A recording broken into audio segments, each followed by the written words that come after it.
अभी हम लोग ये क्रिटिकल पाथ नेटवर्क का हम लोग के पास एक न्यूमेरिकल है, इसको सॉल्व करके दिखाते हैं कि कैसे हम लोग एक प्रोजेक्ट कंप्लीशन टाइम निकालते हैं और उसके साथ प्रोजेक्ट का क्रिटिकल पाथ क्या होता है बोल के वो हम देखेंगे इस वीडियो में।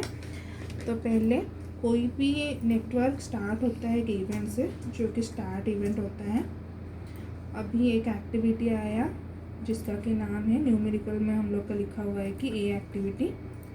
उसके बाद देखिए न्यूमेरिकल में आपका बी एक्टिविटी डिपेंड करता है ए एक्टिविटी का।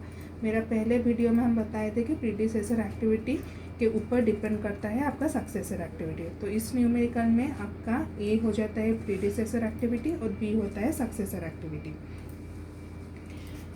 तो अभी बी एक्टिविटी न्यूमेरिकल के हिसाब से डिपेंड करता है ए एक्टिविटी के ऊपर। उसके बाद हम लोग इसका जो ड्यूरेशन है उसको मेंशन करेंगे। पहले हम लोग ये डायग्राम ड्रॉ कर लेते हैं। उसके बाद जैसे कि ये प्रॉब्लम में देख सकते हैं कि सी एक्टिविटी डिपेंड करता है ए एक्टिविटी के ऊपर।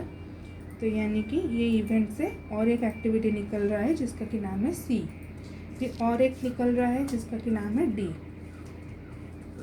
D activity. उसके बाद ई एक्टिविटी भी डिपेंड कर रहा है ए एक्टिविटी के ऊपर। अभी जितना भी एक्टिविटी एंड होता है उधर हम लोग जानते हैं कि एक इवेंट कंप्लीट होता है। तो ये जो सर्कल में हम दिखा रहे हैं वो एक एक इवेंट है और आरो मार्क जो है वो आप लोग का एक एक एक्टिविटीज़ है। उसके ऊपर बी एक्टिविटी के ऊपर डिपेंड करता है आपका एफ एक्टिविटी। तो हम लोग यहाँ पे ड्रॉ कर लेंगे, ये एफ एक्टिविटी है। उसके बाद जी एक्टिविटी डिपेंड करता है सी एक्टिविटी के ऊपर। तो यहाँ से स्टार्ट होता है जी एक्टिविटी है। उसके बाद आपका एच एक्टिविटी डिपेंड करता है डी एक्टिविटी के ऊपर और आपका एफ एक्टिविटी के ऊपर। तो ये एफ एक्टिविटी कंप्लीट हुआ। यहाँ पे हम लोग तो डमी एक्टिविटी ड्रॉ कर सकते हैं।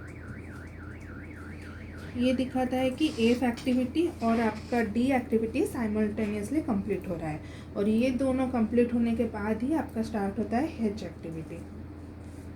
फिर आई एक्टिविटी आपका डिपेंड करता है ई एक्टिविटी के ऊपर और जी एक्टिविटी के ऊपर। तो ई एक्टिविटी यहाँ ए रहा और ये जी एक्टिविटी ए रहा। तो हम लोग यहाँ पे भी एक तो डमी एक्टिविटी ड्रॉ करते हैं, ठीक है। तो पता चलता है कि ई एक्टिविटी और जी एक्टिविटी कंप्लीट होने के बाद ही आपका आई एक्टिविटी स्टार्ट होता है। फिर जे एक्टिविटी आपका डिपेंड करता है एच एक्टिविटी और आई एक्टिविटी के ऊपर।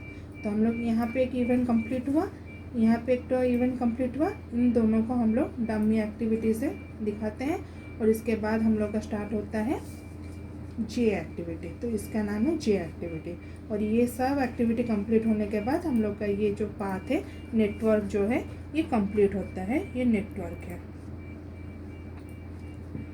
अभी हम लोग इसका ड्यूरेशन देखेंगे। तो ए एक्टिविटी का ड्यूरेशन है 12। ये मान लीजिए आपका डेज में है। तो ए एक्टिविटी का ड्यूरेशन हम यहाँ पे लिख दिए कि ये 12 है। बी एक्टिविटी का ड्यूरेशन लिखे कि ये 7 है। सी एक्टिविटी का ड्यूरेशन है 11, तो इसके ऊपर में हम 11 लिखें। डी एक्टिविटी का ड्यूरेशन है 8, तो हम यहाँ पे 8 लिखें। ई एक्टिविटी का ड्यूरेशन है 6, तो हम यहाँ पे 6 लिखें। एफ एक्टिविटी का ये 10 है, तो हम यहाँ पे 10 लिखें। जी एक्टिविटी आपका 9 है, तो 9 लिखें। उसके बाद एच एक्टिविटी आपका 14 है, 14 लिखें। आई एक्टिविटी आपका 13 है, तो 13 लिखें। जे एक्टिविटी आपका 16 है, तो 16 है। ये हम लोग का नेटवर्क कंप्लीट हुआ। नेक्स्ट वीडियो में हम लोग देखेंगे कि इसका क्रिटिकल पाथ क्या होता है।